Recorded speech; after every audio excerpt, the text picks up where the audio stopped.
இன்று நீங்கள் காண்கிற தரித்திரம் இனிமேல் காண மாட்டீர்கள். தேவன் உங்களை ஆசீர்வதிக்க போகிறார். உங்கள் வாழ்க்கையிலே காணப்படுகிற சாபங்கள் எல்லாம் மாறப்போகிறது. தேவன் நிச்சயமாய் உங்களை ஆசீர்வதிப்பார். இங்க இருக்கிற ஒவ்வொருவர் மேலும் தேவன் ஒரு நோக்கத்தை கொண்டிருக்கிறார். நீங்கள் யாராக இருந்தாலும், வேலை இருந்தாலும் இராவிட்டாலும், ஏழையானாலும் பணக்காரர்கள் ஆனாலும், அழகு இருந்தாலும் அழகு இராவிட்டாலும், எப்படிப்பட்டவராய் இருந்தாலும் தேவன் உங்கள் பட்சத்திலே ஒரு பெரிதான நோக்கத்தை கொண்டிருக்கிறார்.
எனக்கு இருக்கிற ஜீவனும் எனக்கு இருக்கிற பலனும் எல்லாம் உம்முடைய கிருபையே ஆண்டவரே. எனக்கு இருக்கிற குடும்பமும் எனக்கு கொடுத்திருக்கிற ஊழியமும் எல்லாம் உம்முடைய தயவே ஆண்டவரே.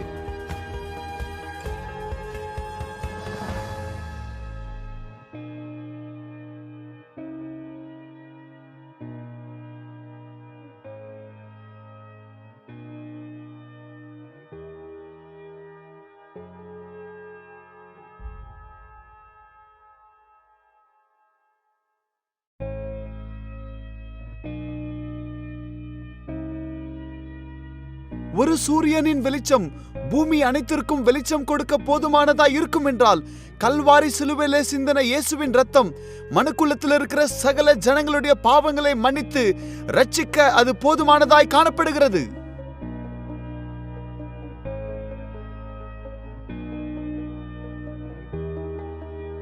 தேவனுடைய வசனம் உங்கள் வாழ்க்கையை மறுரூபமாக்கும். உங்களுடைய வாழ்க்கையில் இருக்கிற எல்லா சாப கட்டுகளையும் நீக்கக்கூடிய வலிமை தேவ வசனங்களுக்கு உண்டு.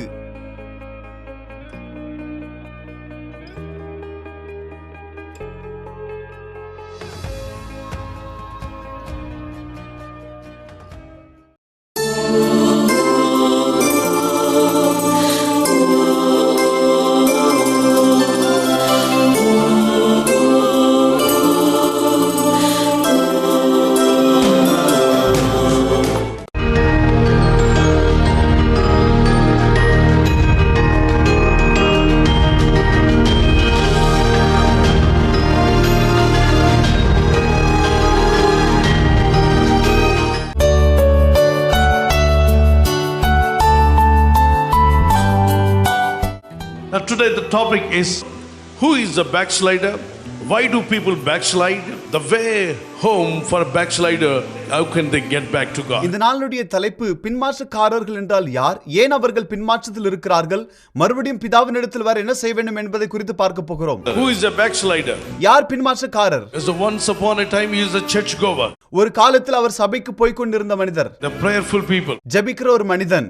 They used to read Bible. எப்பொழுது வேத வாசிக்கிறவன். They are very godly people. அவர்கள் பயபக்தி உள்ளவர்கள். Suddenly you see that the change in their life. திடீரென்று அவர்கள் வாழ்க்கையில மாற்றத்தை காண முடியும். They don't have faith now. அவர்களுக்குள்ளாக விசுவாசம் இருக்காது. They don't pray anymore. அவர்கள் ஜெபிப்பதை நிறுத்திவிட்டார்கள். They don't read Bible anymore. அவர்கள் இனிமேல் வேதம் வாசிப்பதில்லை. And also they speak against the anointed servants of God. தேவனால் அபிஷேகம் பண்ணப்பட்டவர்களுக்கு விரோதமாக பேசுகிறார்கள். You don't know what happened to those people. அவர்களுக்கு என்ன ஆனது என்று தெரியவில்லை.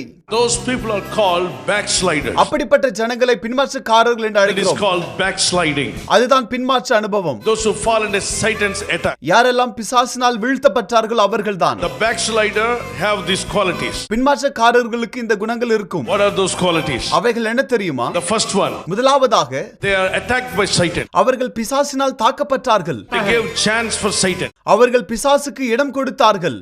The next thing, they are impure in their heart. அவர்கள் இருதயம் அசுத்தத்தினால் நிறைந்திருந்தது. Third thing, false teachers. மூன்றாவது கள்ள போதகர்கள். Those who teach the word of God in a wrong way. யார் தேவனுடைய வார்த்தையை தவறாக போதிக்கிறார்களோ, Because of following false prophets, false teachers, you will backslide. கள்ள தீர்க்கதரிசிகள் கள்ள உபதேசர்களினால் நாம் பின்மாற்றத்திற்குள்ளாக தள்ளப்படுவோம்.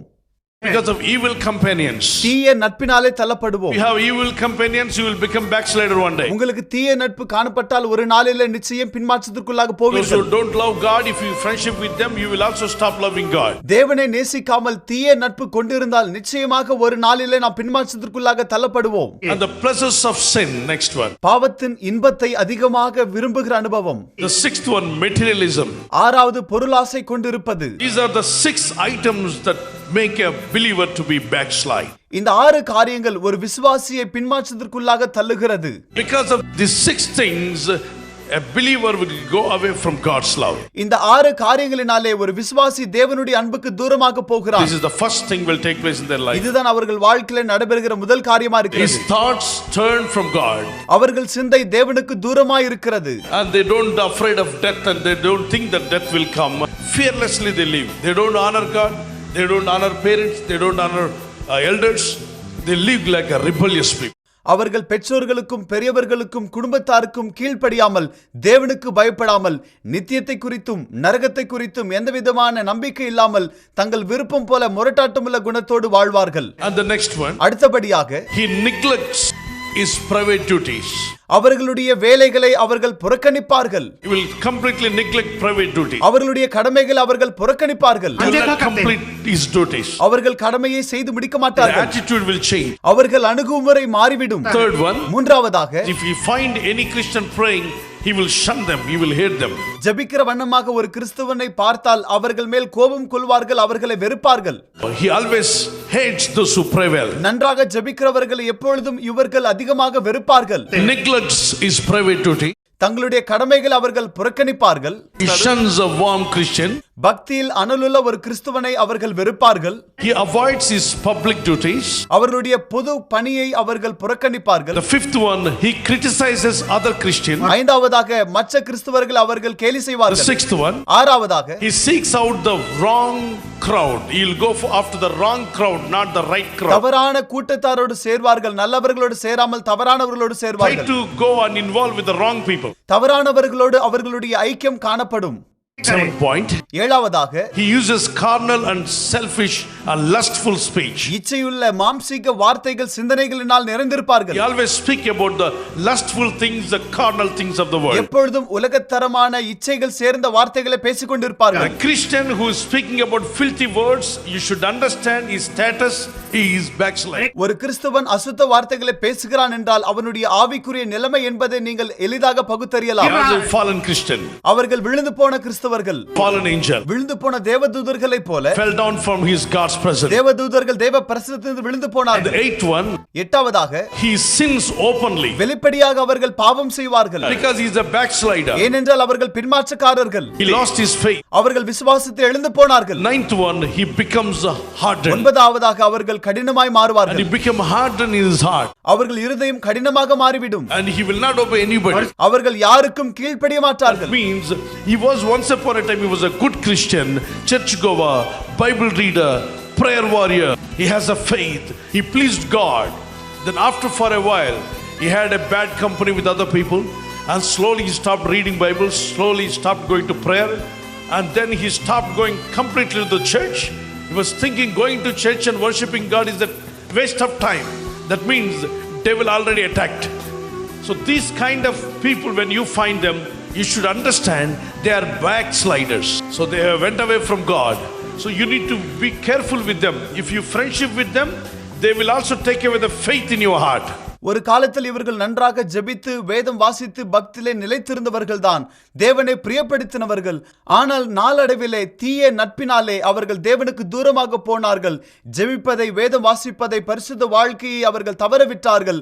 சபைக்கு போவதே ஒரு பாவம் என்று அவர்கள் கருதினதினாலே அவர்கள் பிசாசினால் பிடிபட்டார்கள் என்பதை நாம் புரிந்து கொள்ள முடியும். அவர்களுக்கு நாம் எச்சரிக்கையாய் இருக்க வேண்டும். காரணம் என்ன தெரியுமா? அவர்களோடு நாம் சேர்ந்தால் நம்மையும் கூட அவர்கள் தேவனுடைய பக்தியிலிருந்து தூரம் பிரித்து விடுவார்கள். சொல்வார்கள். இப்படிப்பட்டவர்களுக்கு எச்சரிக்கையாய் இராமல் இருந்தால் நம்முடைய பரிசுத்த வாழ்க்கை கூட நாம் அழித்து போடுவோம். தேவனுக்கு தூரமாக நாம் காணப்படுவோம். எனவே நாம் விழித்திருக்க வேண்டும். Those who have fallen, those who are backslider, they are weapons in the hand of Satan. யாரெல்லாம் பின்மாற்றக்காரர்களாக இருக்கிறார்களோ அவர்கள் எல்லாம் பிசாசின் கையில் இருக்கிற ஆயுதங்களை போல் இருக்கிறார்கள். So my dear brothers and sisters, எனக்கு பிரியமான சகோதர சகோதரிகளே, that is why God says pray for the people, pray for the church goers. எனவேதான் வேதத்தில் வாசிக்கிறோம், சபைக்கு போகிறவர்களுக்காக ஜனங்களுக்காக நாம் ஜெபிக்க வேண்டும். If you find any Christian criticizing other Christian, that means he is a fallen state. ஒரு கிறிஸ்தவன் மற்ற கிறிஸ்தவனை அவன் பரியாசம் பண்ணுகிறான் என்றால் அவன் பின்மாற்றக்காரனாய் இருக்கிறான். Any Christian who always abuses the men of God, that means he is a backslider. எந்த ஒரு கிறிஸ்தவன் தேவ ஊழியரை பரியாசம் பண்ணுகிறானோ அவன் பின்மாற்றக்காரனாய் இருக்கிறான் என்பதை புரிந்து கொள்ள வேண்டும். First stage starts the regression. முதல் படி என்னவென்றால் பின்னடைவாய் காணப்படுகிறது.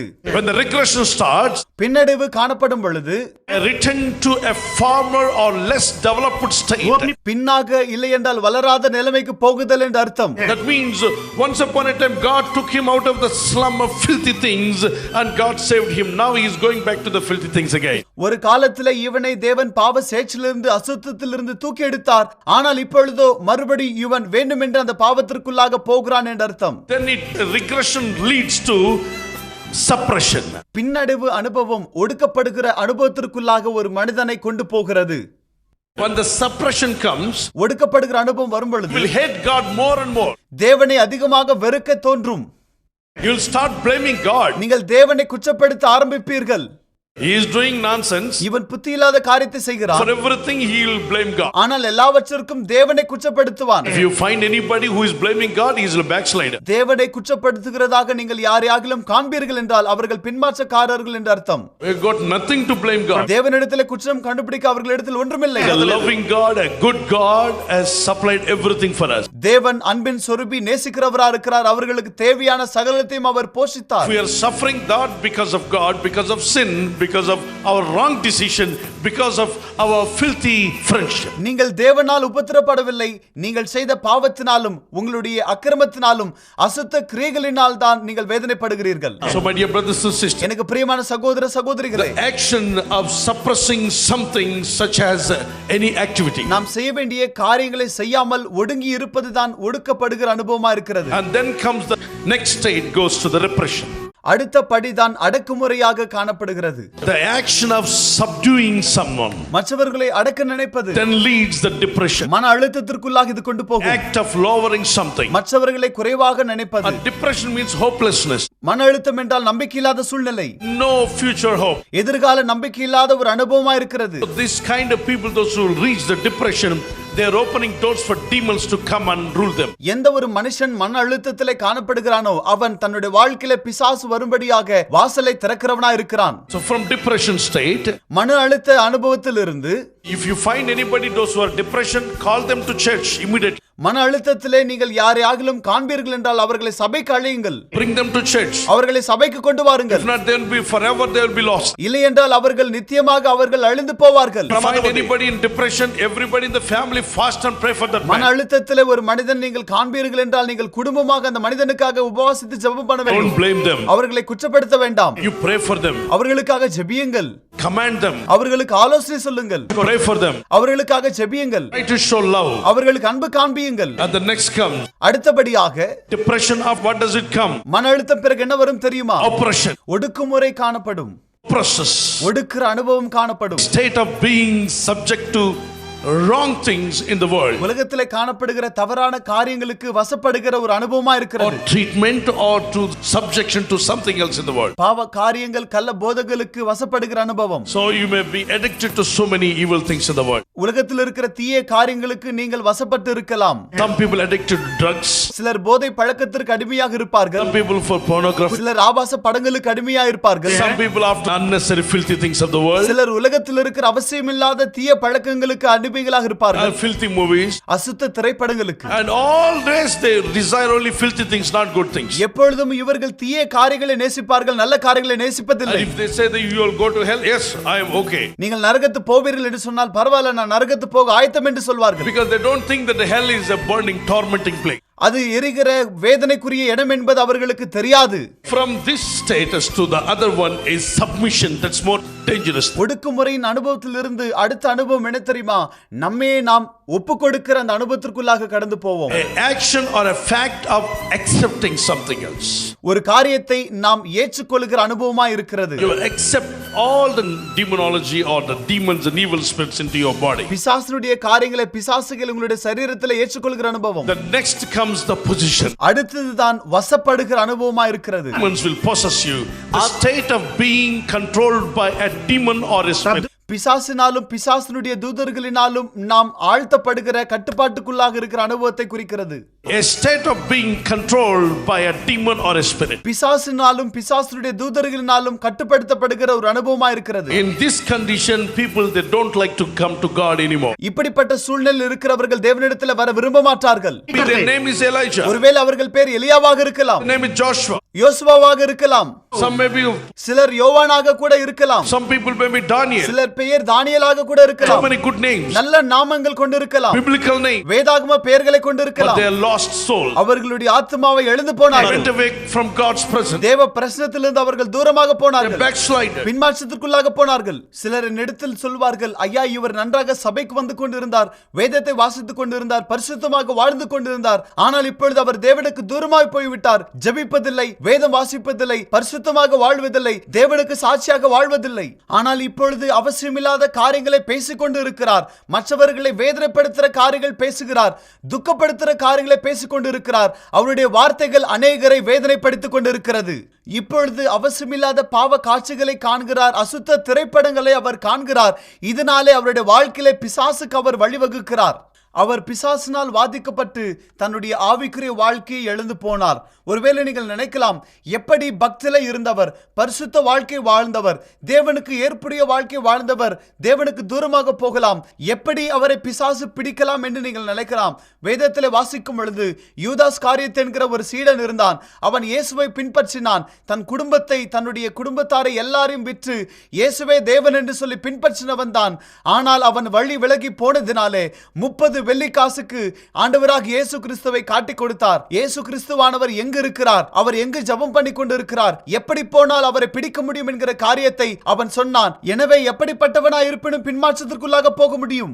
Jude, he was working with Jesus. He had everything with Jesus. He was one of the disciples, but still he deceived. He denied Jesus Christ. You know, that is called backsliding state. But he did not repent. At the same time, Peter also denied thrice, I don't know Jesus.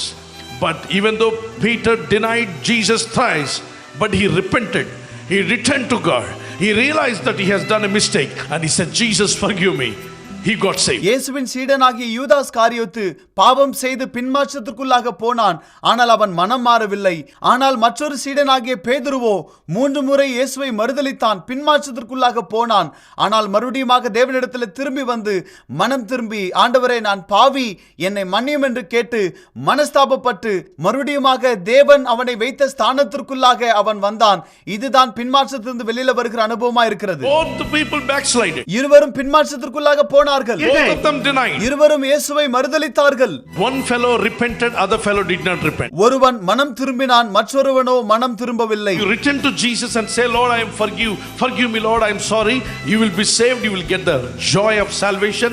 Again you will serve God. நீங்கள் பாவம் செய்யும் பொழுது மனஸ்தாபப்பட்டு மறுபடியும் தேவனிடத்தில் திரும்பி வந்து, ஆண்டவரே நான் செய்தது பாவம், என்னை மன்னியும் என்று கேட்கும் பொழுது தேவன் மறுபடியுமாக இரட்சிப்பின் சந்தோஷத்தை கொடுத்து நீங்கள் எழுந்து போன ஸ்தானத்திலே உங்களை கொண்டு வருவார். And he will forgive all your past. உங்களுடைய கடந்த காலத்தை அவர் மன்னிக்கிறவராய் இருக்கிறார். Make you new person. உங்களை புதிய மனிதனாக்குவார். Your new heart and new mind. புதிய இருதயத்தையும் மனதையும் உங்களுக்கு தருவார். Ezekiel 36:26. எசேக்கியேல் 36:26. Corinthians chapter 5:17. 2 கொரிந்தியர் 5:17 வசனம். Make everything new. அவர் எல்லாவற்றையும் புதிதாக்குகிறார். At the same time, அதே நேரத்திலே if you don't repent, if you don't return to Jesus, நீங்கள் மனம் திரும்பாமல் இயேசுவினிடத்தில் திரும்பி வராவிட்டால் depression comes. உங்களுக்கு மன அழுத்தம் நேரிடும். Then oppression takes place. ஒடுக்குமுறை அனுபவம் காணப்படும். Position evil spirits will possess. பிசாசினால் நீங்கள் பிடிக்கப்படுவீர்கள், பாதிக்கப்படுவீர்கள். Then they will lead you to die or kill yourself or murder yourself or commit suicide. அந்த பிசாசுகள் நீங்கள் தற்கொலை செய்து கொள்ளவும் மற்றவர்களை கொலை செய்யவும் பாவ காரியங்களுக்கு உங்களை தூண்டும். Children of God, we should go under the lordship. தேவ பிள்ளைகளே, நீங்கள் தேவனுடைய கர்த்தத்துவத்திற்கு கீழாக காணப்பட வேண்டும். Let us not be a backslider. நாம் பின்மாற்றக்காரர்களாக இருக்கவே கூடாது. Let us be a follower of Jesus. நாம் தேவனை பின்பற்றுகிறவர்களாக இருக்க வேண்டும். How many would like to be a follower of Jesus? எத்தனை பேர் தேவனை பின்பற்ற ஆயத்தமா இருக்கிறீர்கள்?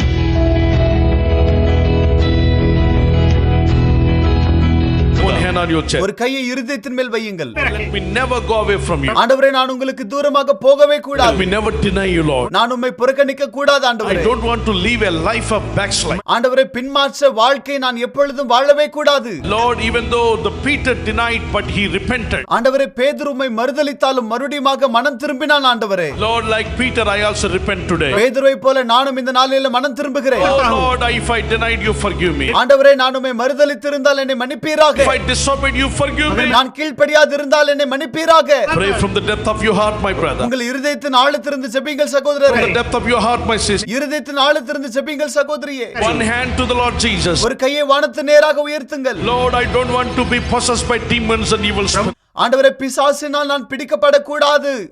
Let me not open door for Satan, Lord. ஆண்டவரே, பிசாசுக்கு நான் என் வாழ்க்கையிலே வாசல் திறக்க I know கூடாது. Satan is the destroyer. பிசாசு அவன் அழிக்கிறவனாய் காணப்படுகிறான். He comes to steal, kill and to destroy. அவன் திருடவும் கொல்லவும் அழிக்கவும் வருகிறான் ஆண்டவரே.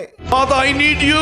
பிதாவே, எனக்கு நீர் வேண்டும். Lord, I need you. தேவனே, நீர் வேண்டும். Anoint me, Jesus. என்னை அபிஷேகியும் ஆண்டவரே. Let me walk with you. ஆண்டவர் உம்மோடு நடக்க கிருபை Be தாரும். filled with the Holy Spirit. உம்முடைய ஆவியினால் என்னை நிரப்புவீராக. Anoint my life, Lord. என் வாழ்க்கை அபிஷேகியும் ஆண்டவரே. Lord, as Peter returned to you, பேதுரு மறுபடியுமாக திரும்பி வந்தது போல today I am returning to you. இந்த நாளில் நானும் உம்மிடத்தில் வருகிறேன். Fill me with the Holy Spirit now once again. பரிசுத்த ஆவியினால் மறுபடியுமாக என்னை நிரப்புவீராக.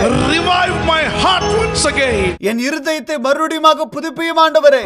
Put the fiery blessing, Lord. என்னுடைய வாழ்க்கையில் ஆசீர்வாதத்தை தாரும். Fiery baptism of the Holy Spirit. அக்கினியின் அபிஷேகம் எனக்கு தருவீராக. Fire baptism of the Holy Spirit which can consume sinful things in my life. ஆண்டவரே, பரிசுத்த ஆவியினுடைய அக்கினி அபிஷேகம் என்னுடைய வாழ்க்கையில் இருக்கிற அசுத்தங்களை அவித்து போடும் ஆண்டவரே. Consume every sinful things in my life. என்னுடைய வாழ்க்கையில் இருக்கிற எல்லா அசுத்த காரியங்களை அவித்து போடும். Today I repent from every filthy thing. இந்த நாளில் என் வாழ்க்கையில் இருக்கிற அசுத்தங்களிலிருந்து நான் மனம் I திரும்புகிறேன். repent from all worldly things. உலகத்தரமான காரியங்களிலிருந்து நான் மனம் திரும்புகிறேன். I don't want to go away like a Jude Iscariot, but I want to come back to you like a Peter. யூதா இஸ்காரியோத்தை போல உமக்கு தூரமாக போகாமல் பேதுருவை போல மறுபடியும் கிட்டி வர கிருபை தாரும். Thank you, Jesus, for receiving me back. ஆண்டவரே, என்னை மறுபடியும் ஏற்றுக்கொள்வதற்காக உமக்கு நன்றி.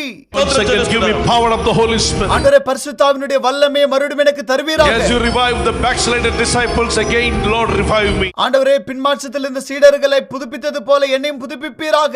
Let me never ever speak against you or word of God. ஆண்டவரே, வேத வசனத்திற்கும் உமக்கு விரோதமாக நான் பேசவே கூடாது. Never speak against any anointed servant of God in my life. அபிஷேகம் பண்ணப்பட்ட தேவதாசர்களுக்கு விரோதமாக என் வாழ்க்கையிலே நான் பேசக்கூடாது. Let me live with you, Jesus. ஆண்டவரே, உம்மோடு வாழ கிருபை தாரும். In Jesus' name I pray. இயேசுவின் நாமத்தினால் ஜெபிக்கிறோம் நல்ல பிதாவே. Amen. Amen. Life changing worship and wonders.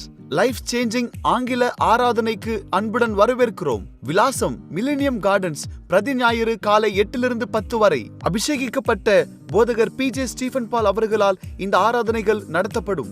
வாழ்க்கையை மாற்றக்கூடிய தேவ செய்தியை கேட்கவும், அற்புதமான துதி ஆராதனைக்கும் வல்லமையான ஜெபத்திற்கும் தேவ செய்திக்கும் விலாசம் மில்லேனியம் கார்டன்ஸ், திவோலி தியேட்டர் எதிரில், மட்ஃபோர்ட் ரோட், சிக்கிண்டராபாத். மேலும் விவரங்களுக்கு 7799902106 7799902110. இந்த தேவ செய்தியினால் பயனடைந்த உங்களுக்கு ஒரு வேண்டுகோள். இப்படிப்பட்ட அநேக தேவ செய்திகளை நீங்கள் கேட்க வேண்டும் என்றால் PJ ஸ்டீஃபன் பால் என்னும் யூடியூப் சேனலை நீங்கள் சப்ஸ்கிரைப் செய்து பெல் பட்டனை அழுத்துங்கள். அப்படி செய்யும் பொழுது எல்லா தேவனுடைய செய்திகளை கூட நீங்கள் விரைவிலே பார்க்க முடியும். இதனால் அநேகர் ஆசீர்வதிக்கப்படுவார்கள், அநேகருடைய தேவைகள் சந்திக்கப்படுகிறது. இனி ஏன் தாமதம்? உடனடியாக நீங்கள் சப்ஸ்கிரைப் செய்யுங்கள். இந்த நிகழ்ச்சி உங்களுக்கு பயனுள்ளதாக இருந்திருக்கும் என்று நம்புகிறோம். பரிசுத்த ஆவியானவரின் ஏவுதல் உங்களுக்குள்ளே காணப்பட்டால் நீங்கள் இந்த லைஃப் சேஞ்சிங் தொலைக்காட்சி நிகழ்ச்சிக்கு ஸ்பான்சர் செய்ய முன்வரலாம். அநேகருக்கு பயனுள்ளதாய் காணப்படுகிற இந்த நிகழ்ச்சிக்கு நீங்கள் ஸ்பான்சர் செய்ய விரும்பினால் இந்த திரையில் காணப்படும் எங்கள் Google Pay, PhonePe, Paytm, UPI QR code scan செய்வதன் மூலம் நெட் பேங்கிங் மூலமும் நீங்கள் அனுப்பலாம்.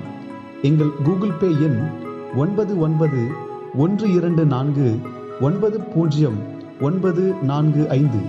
எங்கள் ஃபோன்பே எண் 77993456. எங்கள் பேடிஎம் எண் 7799934576. எங்கள் யூபிஐ எண் 7799934576 எங்கள் ஸ்தாபனத்தின் காரியங்களுக்காக உதவி செய்ய விரும்புகிறவர்கள் எங்கள் பேடிஎம் எண் 9393004572 என்கிற எண்ணின் மூலம் செலுத்தலாம். எங்கள் வங்கியின் விவரங்கள்: PJ Stephen Paul Ministries, SBI current account number 352874334459. IFSC code SPIN 000272. Padmarao Nagar branch, Secunderabad 50025. இல்லையென்றால் செக் மூலமாகவும், டிடி மூலமாகவும், MO மூலமாகவும் உங்கள் காணிக்கையை நீங்கள் செலுத்தலாம்.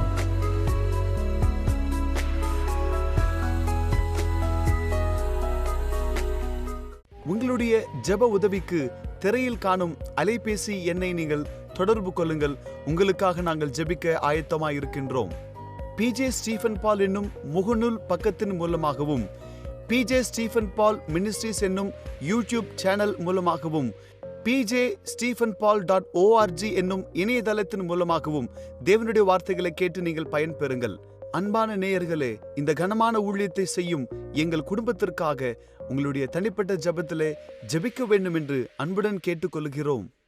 எங்களுடைய திருச்சபையின் விலாசம் life changing revival centre, millennium gardens, post box number 1501, Tivoli theatre எதிரில், சிக்கிந்திராபாத் கிளப் ரோட், சிக்கிந்திராபாத், தெலங்கானா 5001.